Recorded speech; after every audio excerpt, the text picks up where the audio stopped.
study of food sanitation conditions and coliform contaminations of food utensils in the school canteen with the SI2 test kits. This is a large high school in Bangkok study case study. I am Julakit Sigapan, the lead researcher and the project manager of this study. Here is Kanabit Hamasakiro and Munyawat Pashanas. Our advisor is Associate Professor Dr. Sukawati Professor from the Faculty of Public Health at the University of Bangkok.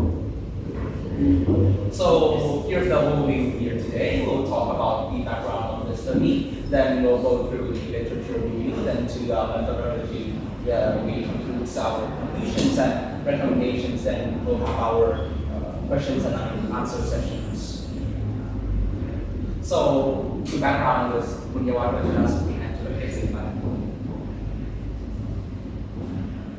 Okay, so starting with our background. As everyone knows, food is one of the four essential factors of our life. In order to be a good food, we need to have two factors. One is the food must be safe, not containing heavy metal or salt. And the other one is the food needs to be hygienic. Also, the food contact container must be hygienic, meaning that it needs to be free from microbes, which microbes can cause foodborne diseases.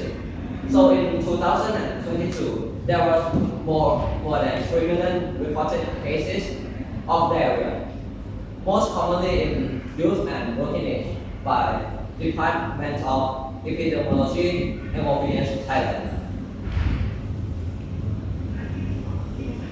So as you know, the risk of foodborne disease at school canteen is very high since everyone uses the same utensil, and especially if the food utensil is contaminated and the standard condition of the canteen is under the standard. So as you can see here, presented here is the schematized graph, of the situation of diarrheal disease in Thailand from 2019 to 2023. It's presented in the morbidity rate, courtesy of the Ministry of Public Health. So you can see here that from 2019, you see the cases of the diarrheal diseases exceeds over 9,000 cases. It gradually decreases to 2022 for 5,000 cases, and sharply decreases in 2023. Now, what is the importance of the diarrheal disease? You see, it's quite lower than expected. Well, the importance of it is that when there presents a diarrheal disease, there's still a possibility of death, of course. So it's very dangerous for the vulnerable use and the working age. Here is the schematized also infographics of the frequent symptoms of diarrhea.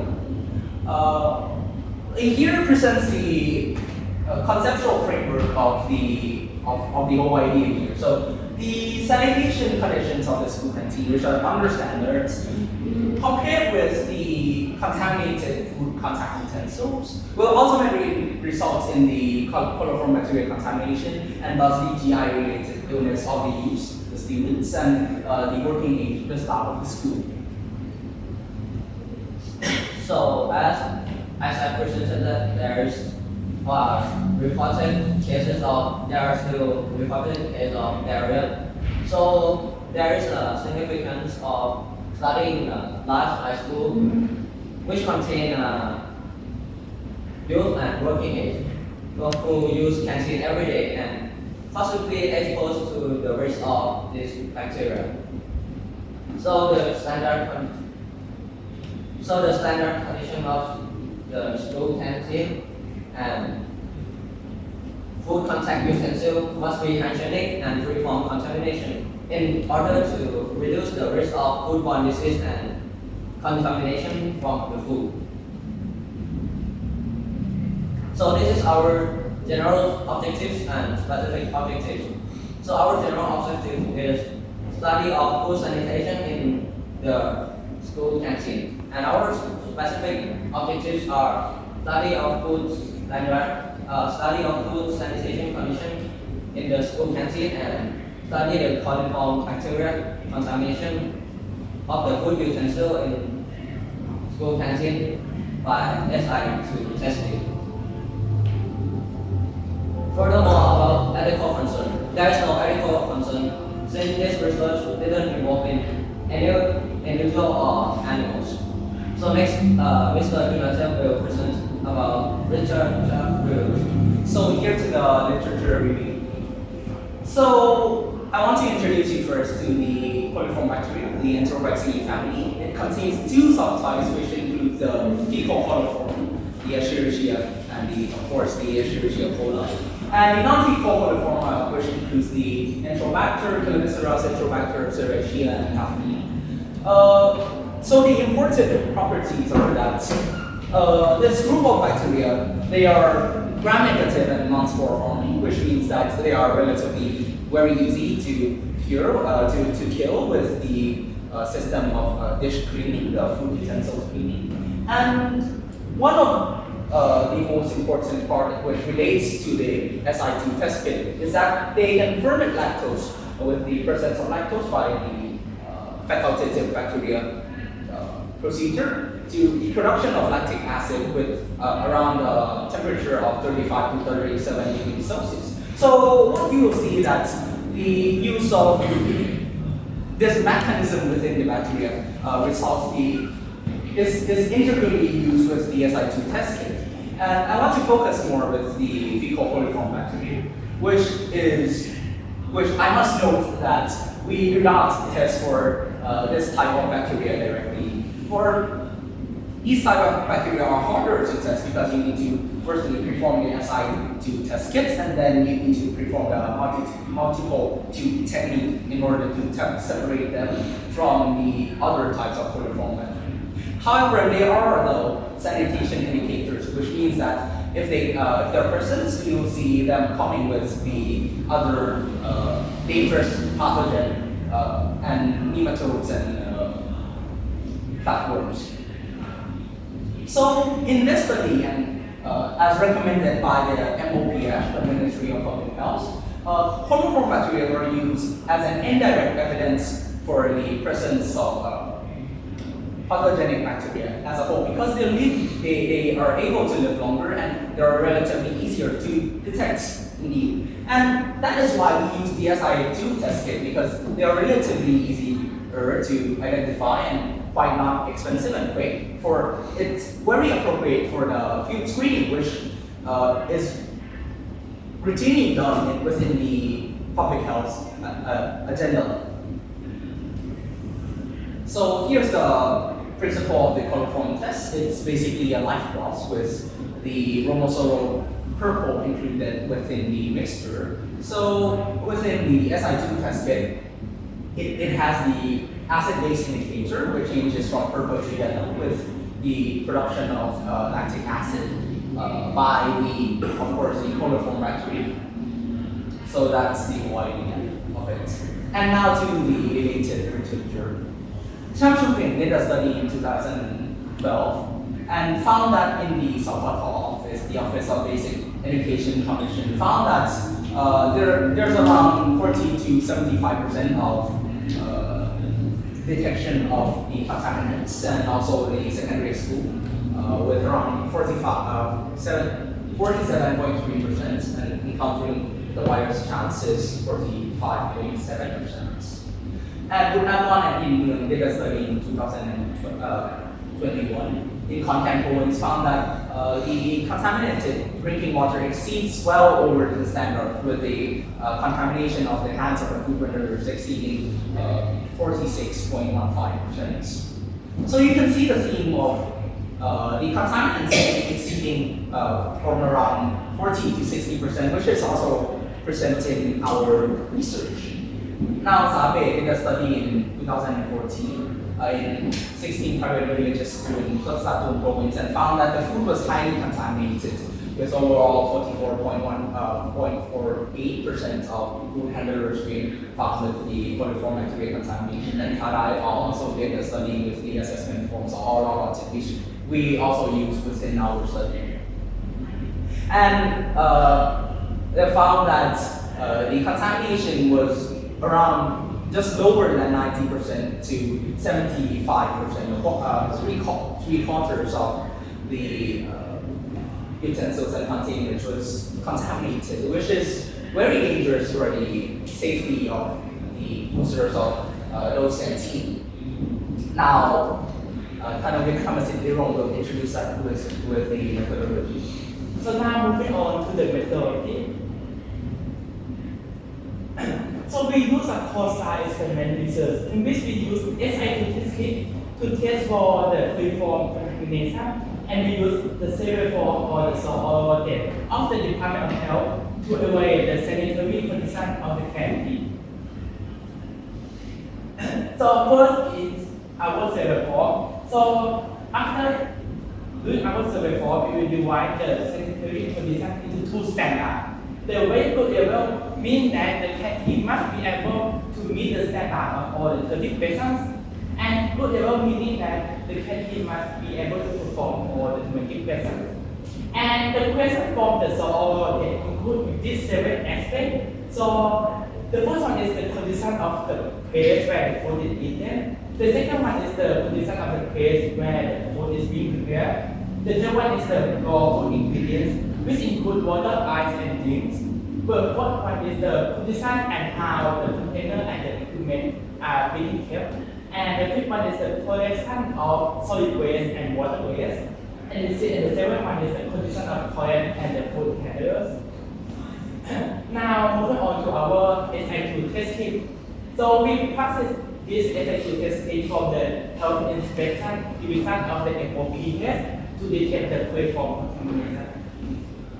So in the SI2 test kit, it includes the initial coliform pathogen detection solution or the SI2. It contains sterilized cotton swabs, cotton balls, ethyl alcohol for disinfection, and a Bunsen burner lamp. And we collect and swab the sample for 12 samples, in which we collect different kinds of utensils, including the plate, soup bowl, bowls, cups, spoon, and fork. And we collect 5 samples of this type of utensils. And this is how we swab our sample. So basically, we use the aseptic technique, meaning that we need to make sure that there is no contamination from the element or ourselves to conduct the experiment. So we use the ethyl alcohol to disinfect the area where we conduct the swabbing, and also use Bunsen burner to burn the lid of the container to make sure that there is also no contamination from the environment. And this is the picture when we conduct the swabbing. After that, we wait and incubate it at room temperature for 24 hours. And if the result came back as purple, as you can see, number 1, it means that there is no coliform presence. However, if the color change from purple to yellow, as you can see in number 4, meaning that there is the coliform material presence. However, if the color is between purple and yellow, as you can see in the number 3, it means that we need to wait for another 24 hours. And if we wait for the total of 48 hours, if the color changes to yellow, it means that it's positive. But if the color stays the same, it means that it's negative and there is no coliform material. Now, moving on. And after that, we record the result from our surveys and record the presence of coliform material, and we use statistics to measure the frequency and the percentage according to the Department of Health. Now moving on to Isaac about the result and discussion. Thank you. For the results and discussions, of course, here is the results from the assessment forms of all around it, which stands for the Sukhapibanaham Room 7. So as you can see, the passing very well is the phase 2, eat the food and the general condition of the canteen in general. With the phase for food preparation and cooking, pass at very good level. And there is also the toilets which pass at a good level of 100%, although we must note that the scent, the odor is very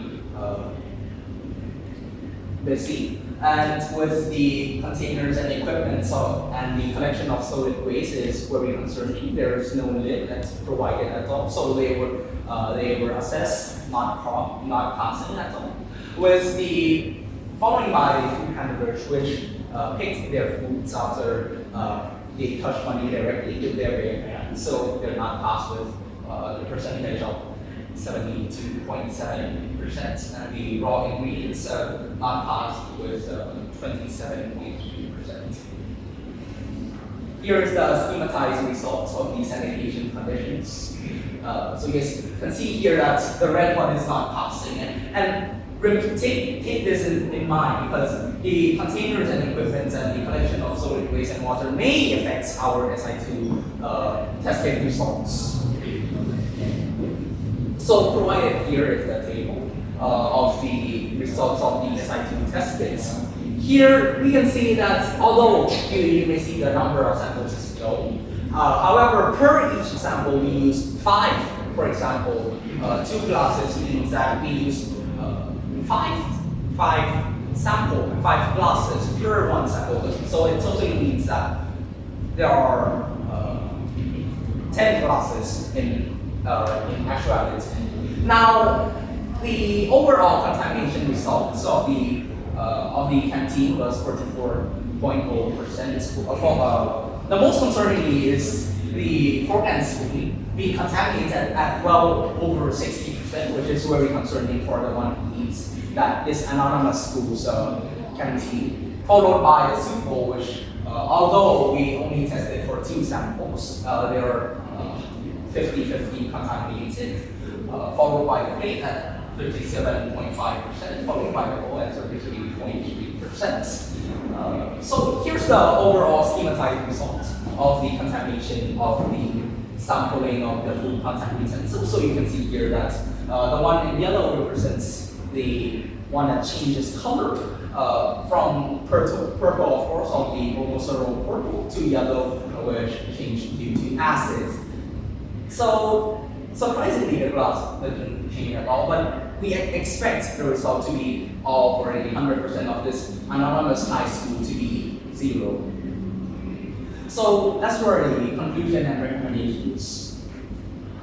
The food sanitation conditions of the place to eat and general condition and the place for food preparation were very satisfying. Although the available toilets odors were a little bit concerning, but they as well pass at a good level, which is very good, which is quite good. The percentage of contaminated utensils, however, we expected them to be around 40 to 60%.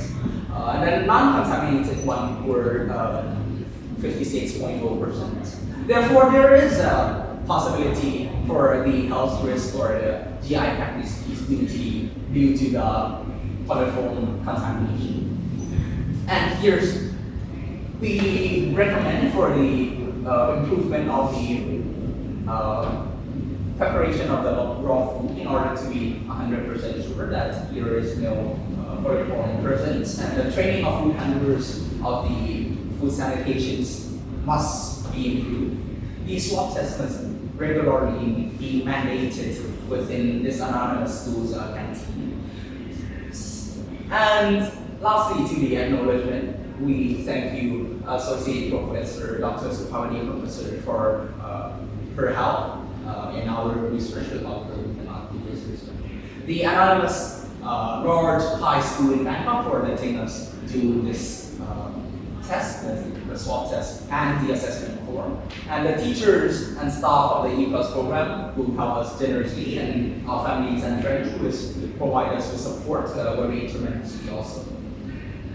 So thank you for your attention. Maybe next have the questions and answers session today.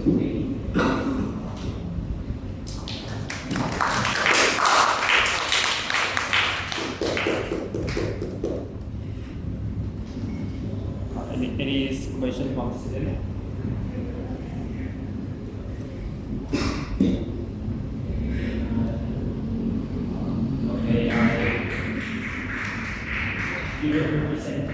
very interesting and you have good communication to the audience. And I think your introduction is very informative. That's very good.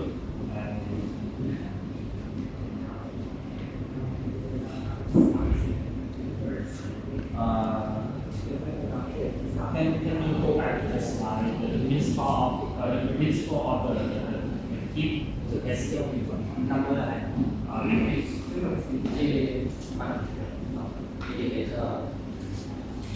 principle of the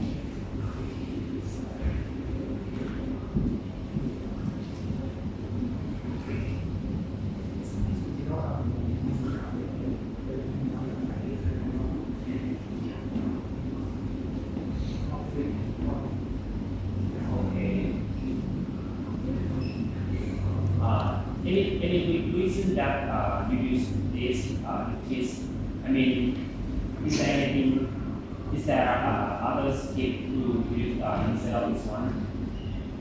There exists other kits instead of this one, but I'm not certain of the name of the kits. Procedure kits. However, this one, the reason that we use this one is that because it's firstly very easy to use, so we just use the very standard field test technique using and whatnot. However, if we want to test for others, this one is well recommended by the Ministry of Public Health as the most easy way to detect for the presence of the coliform. How that is one kit? The price of the kit? Well, we bought it for a whole box of.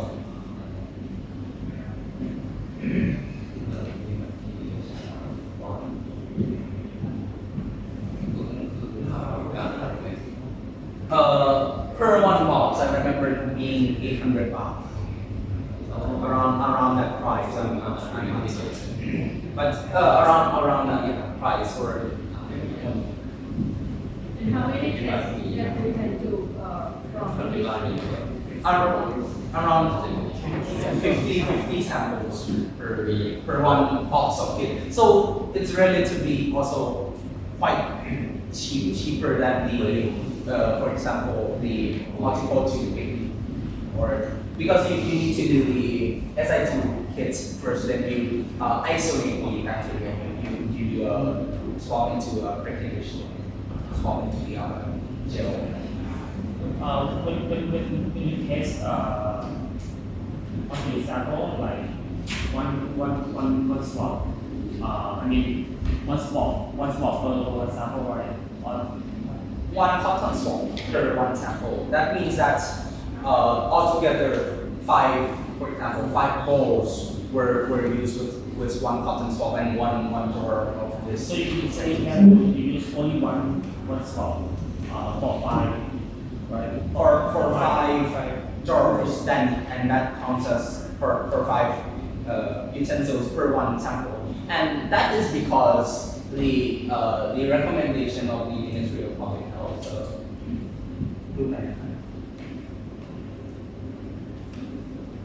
They recommend that we do 5 plates and 5 glasses, 5 bowls per one bottle of gas. However, I must inform you that fork and spoon counts as one utensil per the Ministry of Public Health guideline. So we only swap the end which touches the food. So that is the guideline of the Ministry of Public Health. Supposed to contact you, right? So you go over the surface of the utensils that gonna contact with the food, right? Yes, only the part that contacts with the food. For example, the plate here making a swab around 4 inches of air will be around here, and will pause to get all the surface that touches the food, but not around the underside. Yes. In terms of sanitation, because you have a lot of contamination 46%, right?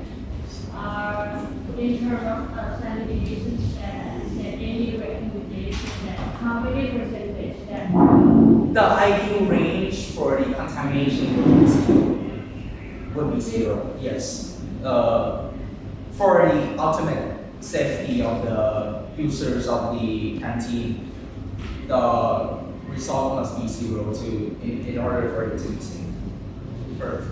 To make sure that it is certainly safe. and you just sample from around 50 12. or 12, and how many are there in hand? How many are there? For the anonymous canteen, they saw 30 salt shops, but they do not sell the same type of food. So we randomly pick the salt shops where we never. One more question. I want to know what is your further study or any idea that you got to with this experiment? Well, the further study could as well include the routine swab done with the assessment form, and also the identification of those type of bacteria, and maybe do a little further study on the process, whether from the dishwashing, the washing of the food contact utensils, to the food contact utensils out front of the sub shops. Are there any difference in the contamination level of these two samples? So we can see that, so we can isolate the cause of the problem. Yes. And we can also see the type of the bacteria and see whether they are unique in some way or not. I want to add that the timing of the swab we have done is before the students' lunch. So this might be a lower than expected results from the sub-shop, for the results of the contamination. So if we have done it after lunch, the results might be quite higher. So one last question. What would you recommend to help the consumer preventive contamination? For this anonymous canteen, there exists the UAA for the cleansing of the food utensils. However, they're not locked in, so I recommend the users of these food utensils to clean, disinfect their spoons with alcohol, or to bring their own forks to this anonymous canteen in order to make sure that they are safer and using only the utensils provided by this anonymous schools canteen. Okay, thank you. Public